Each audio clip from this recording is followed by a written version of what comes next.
O nalaman mong may iba na ang partner mo, magwawala ka ba? Mananakit ka rin ba? Para sa akin kaibigan, hindi na. Kasi bakit mo pa siya sasaktan? May mapapala ka ba? Bakit mo pa siya gagantihan? Magiging masaya ka ba? Kapag ginawa mo ba yung mga yan, maaayos mo pa ba yung relasyon yung nasira na? Sa palagay ko ay hindi na. Kung ako sa'yo kaibigan, hayaan mo na. Hindi kawalan yung taong nagawa kang saktan. Hindi kawalan yung taong minahal mo naman, pero nagawa ka pa rin palitan. Hindi kawalan yan.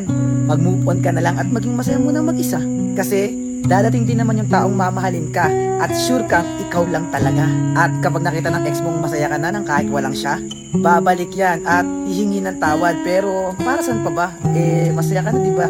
At dyan napapasok ngayon yung hindi mo na siya kailangang gantihan sa mga ginawa niya sa'yo sa nakaraan, sapagkat siya na mismo yung masasaktan ng dahil sa sarili niyang kagagawan. Ibuhos na